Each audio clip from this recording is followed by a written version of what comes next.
Hi, this is Paul O'Neill from the Trans-Siberian Orchestra. Hey guys, it's Kayla Reeves. And I'm Al Pitrelli, and we are from the Trans-Siberian Orchestra. That's right. This is Roddy Chong from Trans-Siberian Orchestra. It's Ashley Hollister from the Trans-Siberian Orchestra. It's Zach Stevens from Trans-Siberian Orchestra. It's Robin Borneman from the Trans-Siberian Orchestra. And you're listening to the Sounds of Christmas Podcast. Hi, I'm Ken Kessler, and welcome to the Sounds of Christmas podcast. If you're new to this podcast, I want to start by saying thanks for joining us. If you're not new, welcome back. Either way, I'm glad you're here. Now, to avoid any confusion, I want to start off by saying there won't be any music played here. This is a place for conversation. I'll talk about Christmas music and some related topics, sometimes by myself and sometimes with guests. If you're looking for music, just go to soundsofchristmas.com and click on the tree or the player on the front page or on the Listen Now page. We play the best variety of Christmas music all year long. Well, except in October, when we play the best variety of Halloween music. This is the 9th episode of the second Sounds of Christmas podcast countdown. Through the end of the month, which is almost here, I'll be reposting previous episodes, the top 10 most listened to and most downloaded. So yes, it's a rerun. In fact, it's technically the 9th of 10 days of reruns, all leading up to the new season of the Sounds of Christmas station on November 1st, and at least one brand new podcast episode right here. But I wanted to make sure that that was clear up front. You may have already listened to this episode, and I'm not really adding anything new, so if you don't want to hear it again, you should stop listening now. Still here? Well, I tried. Number 2. Number 2. The second most listened to and most downloaded episode of the Sounds of Christmas podcast was number 3 on the countdown last year. It was released on November 9th, 2022. For this episode, I had the honor of talking to Trans-Siberian Orchestra guitarist Al Pitrelli, who has been with the band from the beginning. We talked about the music, the legacy of Paul O'Neill, and the tour they were about to embark on. By the way, Trans-Siberian Orchestra are already heading out again this year for a tour celebrating the Lost Christmas Eve, and you can hear a special program all about it on the Sounds of Christmas this December. In the meantime, here's my interview with Al Pitrelli, the second most listened to and most downloaded episode of the Sounds of Christmas podcast. Thanks so much for joining us today, Al. Well, it's a pleasure, and thank you for having me this evening. Hope everything is good by you, family as well. And listen, dude, it's time to get to it. Christmas time. Yes, it is. You have an amazing resume. Alice Cooper, Asia, Megadeth, and Michael Bolton. One of those things is not like the others. Well, yes and no. You got to put it into context of what it was. Michael Bolton in the early to middle 80s was a different Michael Bolton than what the world knows Michael Bolton as. Rock and roll, great frontman, great rock songs. He had a hit called Fool's Game. And then I got involved with him. He just put a record out called Everybody's Crazy, which was the soundtrack to the Rodney Dangerfield movie, Back to School. So it was definitely like a different version of Michael Bolton, like sitting on the dock of the bay when a man loves a woman. It kind of preceded that. And God bless him for all the success he had later on. But in 1985, a bunch of friends of mine decided that we were going to become Michael Bolton's touring band, unbeknownst to Michael Bolton.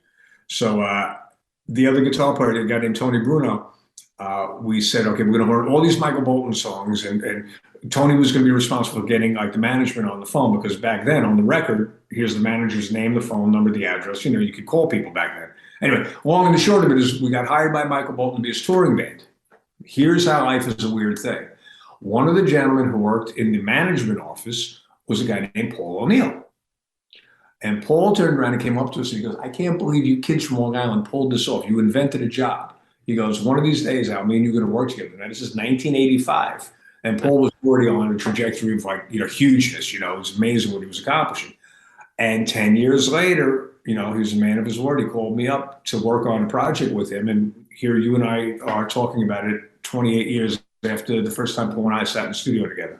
Yeah, you've been with Trans-Siberian Orchestra from the beginning, if not technically from before the beginning. The beginning of the beginning. Yeah, you were in the band Sabotage. Mm-hmm. A lot of people don't know it, but there's some Trans-Siberian songs that they put out just before Trans-Siberian Orchestra happened. Yeah. Well, so the song that you're referring to is Christmas Eve, 1224, Sarajevo. Right. They may have said that out of sequence, but you know what I mean. Yeah. And that was, so the Michael Bolton story 10 years later, Paul called me up. He was producing a Sabotage record called Dead Winter Dead. And John Oliva's brother, Chris Oliva, was a guitar player in the band who unfortunately passed away. And they were kind of going through replacement guitar player. And he got to this Dead Winter Dead record, and he's like, yeah, all these guitar players here, they're all great, smoke and burning players. But Paul was looking for something different, Now you got to understand that I spent most of my musical life from when I was a baby seeing the Beatles, 1964 on the Ed Sullivan Show, going through the public school system on Long Island, learning how to play trumpet and piano and different wind instruments and being part of large ensembles. I didn't realize I was getting a really great education soundtrack, or underscore it, and being a huge fan of, Leonard Bernstein, the West Side Story soundtrack, all Andrew Lloyd Webber's work, Rodgers and Hammerstein, all these things that were coming through my dad's Pontiac AM car radio, and all these lessons that I was getting in school, learning how to read music, learning how to score for an ensemble, all that. I had no idea that this was all going to kind of get me ready for that one moment in time where Paul said, I'm looking for something specific for this song. And I said, all right, dude, let me hear the song. And he put the faders up on what was to become Christmas Eve Sarajevo. And I looked at him like you would, and go, all right, what's with the Christmas song? And he laughed, And he goes, well, it's not really a Christmas song. It's a song depicting events that took place on Christmas Eve during the war in Sarajevo.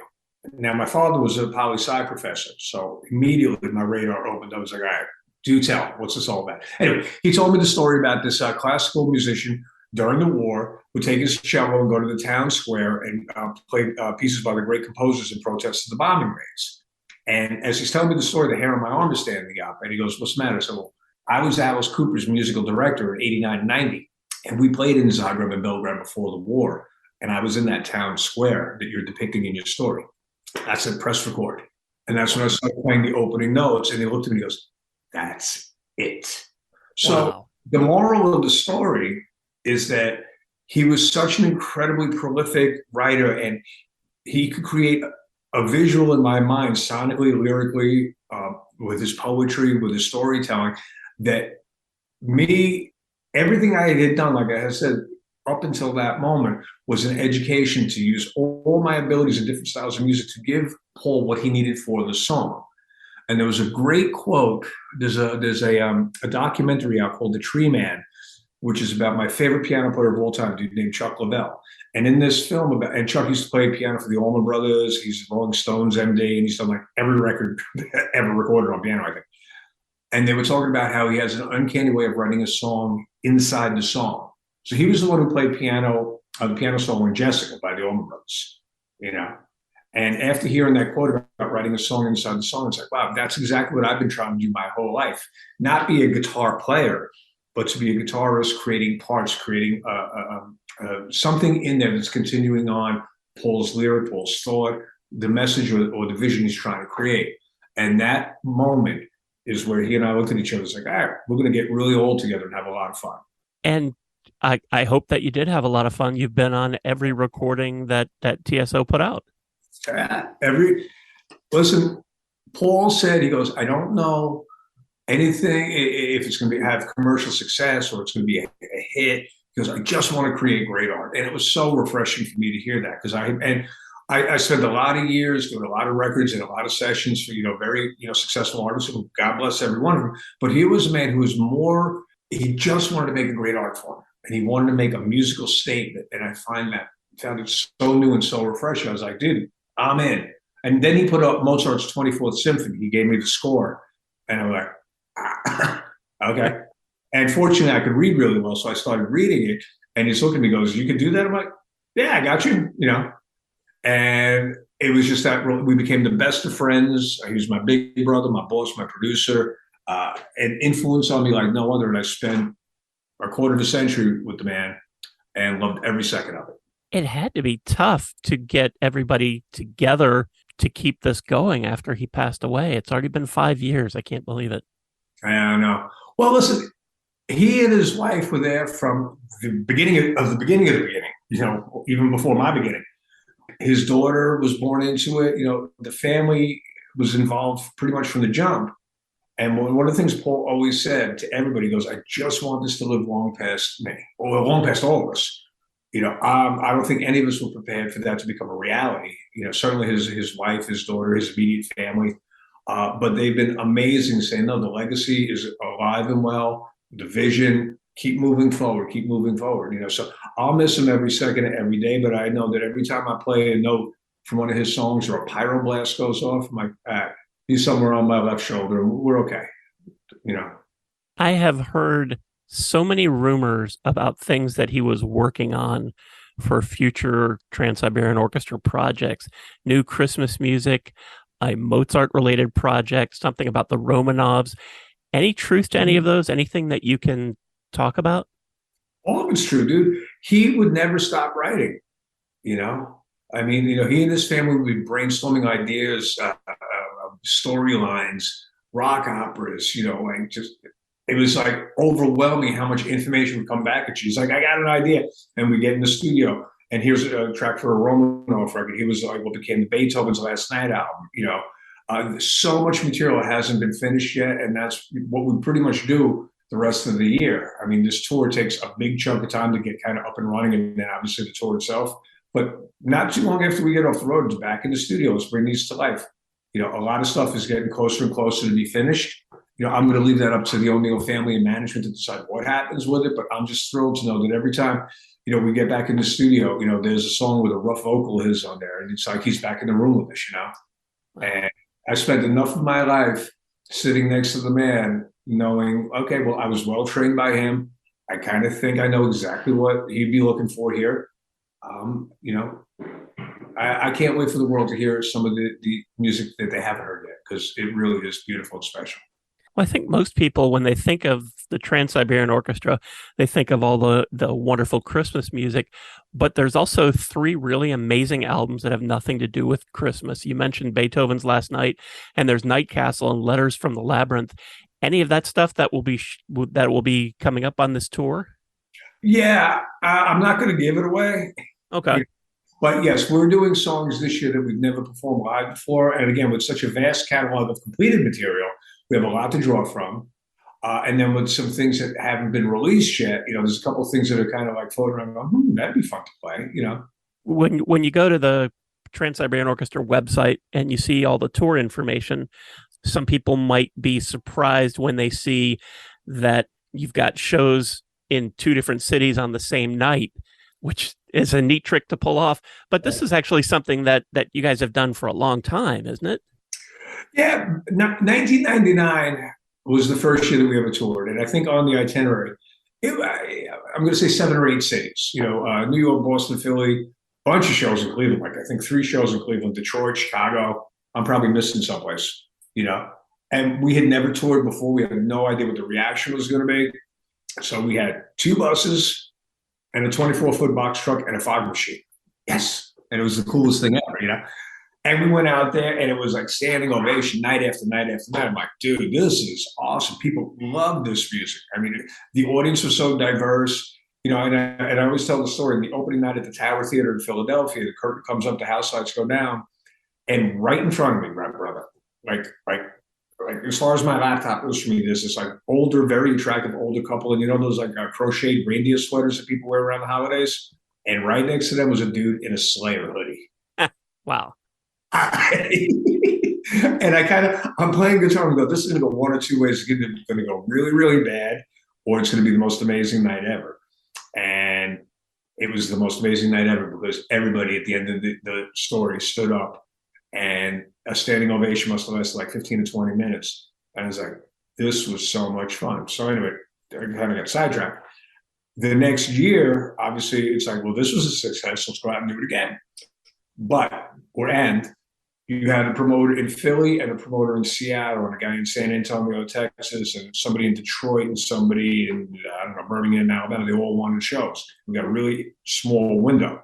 They only pretty much got from like Thanksgiving until Christmas time. Right. Week after Christmas, every so often, the first week of January. And it was like, how are we going to pull this off? So, he took the band from 99, literally chopped it in half, said, all right, you guys stay up in the 13 colonies. And he looked at me and he goes, you take the band and go everywhere else.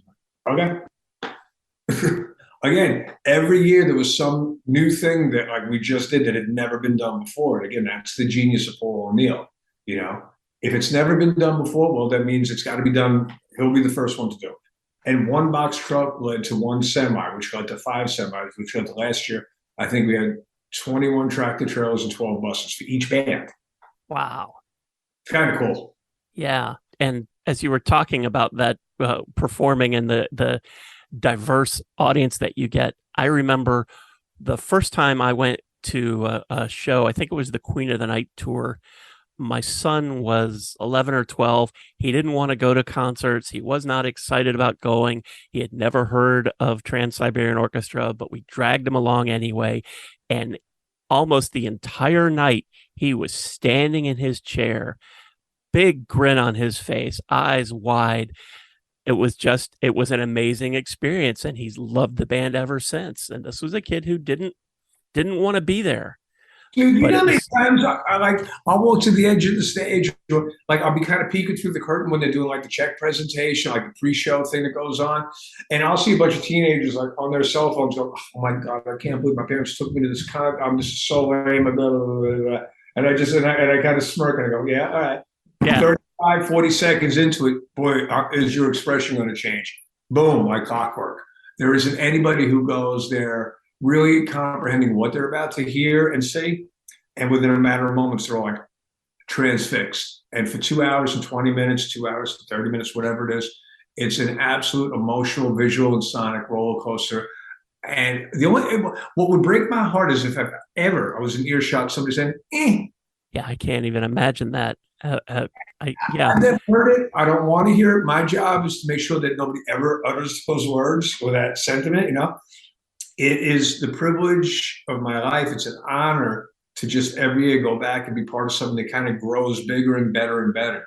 Well, you know, it's like one of our children, you know, like remember, like as an infant, you're like, oh my God, you know, is it warm enough? Is it breathing? Is it doing this? Wipe its nose, get the, you know, and then like as a toddler, you know, it's like, oh my God, don't crash into this, don't fall down the stairs. You know, you worry about everything when they're little. And then they hit like adolescence and young adulthood and you realize that they just graduated valedictorian from like Harvard. And their life is on a trajectory of amazing things that like I didn't even see on the radar. That's what this band is like. Well, that's what this music is like. That's what these stories are like. You know. A couple of years ago, when the pandemic was going on and you guys had to cancel the tour, you did a live stream concert. And I was just wondering if there are plans to incorporate that into this year's tour so that people who don't live near the cities can still get to see you. I don't believe so. I haven't heard anything about that. I know that we love to tour. We love to play live, and there's really no replacing getting into an arena or a theater, or whatever the venue is, that's packed. There's a certain electricity that doesn't exist elsewhere, and I'm addicted to it. Now, the live stream, there was no choice in the matter. You know, the fact that we were given the opportunity to have one swing at the plate in 2020, you know, considering what was going on in the world, dude, I have nothing to complain about. Right. The suffering, the loss of so many families globally. You know, so to do the one show, listen, I was thrilled to play once, and I was so moved and touched that 250,000, there were 250,000 purchases of that stream. Yeah. And that was an unprecedented number. And if you do the math in your head, you figure you got 4 or 5 people in each household. Well, that's how many tickets we would normally sell. You know, 1 million tickets, 1 million and change, whatever. So that meant that, you know, Paul's work, the O'Neill family's story is intact, and people wanted, no matter what was going on in the chaos in the world, for that hour and 15 hour and 20 minutes, they got to have their holiday tradition, albeit in a little different manner, but different was all we had that year. So will we ever do it again? Will we stream it? I don't know personally. I don't think so. You know, it's like if you've ever watched a thunderstorm or a lightning storm on TV, it's pretty, you know, that's kind of cool. Well, when you're at 35,000 feet flying over the Pacific Ocean and you're watching that from above the lightning storm, it's completely different to be in the middle of it live. You know what I'm saying? Oh yeah, with the with the lights and the pyrotechniques and everything and the amazing music. There's nothing like being there in person. Yeah, and I don't know the camera and film ever really can capture it. It is what it is. Some people can't get to it. We'll figure it out at another time. I'm just stoked to be back out working. Every time I walk into an arena and, the crew's been unloading the trucks from 6 in the morning, I turn into a 15-year-old all over again. Feel like I'm sneaking into Nassau Coliseum when I was a kid trying to, get scalp tickets for the Allman Brothers or whatever. I walk into that arena and I feel like a kid. Everybody in the audience walks into that arena. I promise you they feel like kids again too, because there's nothing like it. The tour kicks off in the middle of November, runs through the end of the year. It's called The Ghosts of Christmas Eve, The Best of TSO, and More. And that's a mouthful. Without giving anything away, what can everybody expect? Well, like you had just said, we're going to perform Paul's story, The Ghosts of Christmas Eve, which we had filmed 98 or 99. And again, it was one of these things that Paul said, we're going to make a movie. Awesome. We made a couple great records and sold a lot of them. We hadn't done a live show yet. You want to make a movie? I'm in, whatever. I can't wait. And that became like an overnight hit, on TV. People saw this as like when I was a kid, it was It's a Wonderful Life, Miracle on 34th Street, Rudolph. My family was a little weird. We watched The Godfather on Christmas Eve. It's another story. Anyway, whatever our traditions were, this movie became another for a new generation, their holiday tradition. And all generations, grandparents, parents and grandkids, whatever, they all sit around and watch this movie like when I was a kid in my feety pajamas watching Rudolph. So when we decided a bunch of years ago, it was the first time we performed it live, and I noticed that everybody in the audience loves it because it's got their favorite songs from the first 2 Christmas records. It's got a beautifully written story, very Frank Capra-esque. The poetry is just gorgeous. And I didn't really understand at the time why people loved it so much until it went off like a light bulb. And I was like, everybody misses somebody, especially around the holidays. Yeah. So in Paul's story, it's about a teenage runaway, young girl. On Christmas Eve, she finds herself in some abandoned, bombed out, broken down theater, all boarded up, and she's scared, cold, tired, lonely, and she wants to go home. And you kind of go shift the point of view to her parents who were flipping out where's the baby go? They don't even remember what she ran away, why she ran away.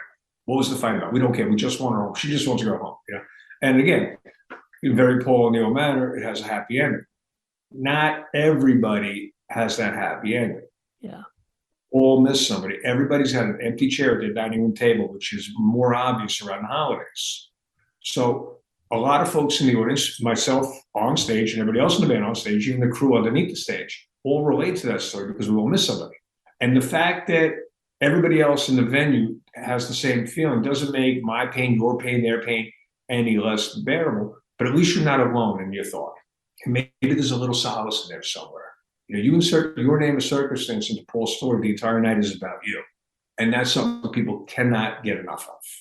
Anything we've missed that you think people should know about Trans-Siberian Orchestra and the upcoming tour? Just that it's awesome. Dude.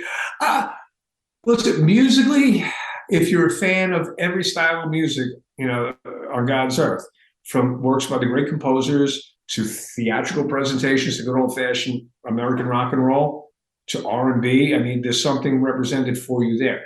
And if you want to see the biggest rock and roll production on God's earth, trust me, come see us. If you walk out disappointed, then I did something wrong. I'll give you the $50 for the ticket back.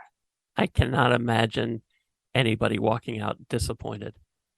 My job and the entire organization, our responsibility is to make sure that never happens. So I always compare it to a Super Bowl football team. You won the Super Bowl, man. What an accomplishment. That's awesome. And come February of the next year, so what? Back to the drawing board. That's yesterday's news. That's in my rearview mirror now. The O'Neill family is adamant, and it's paramount to them, that whatever we accomplished last year, that was amazing. We got to do better this year.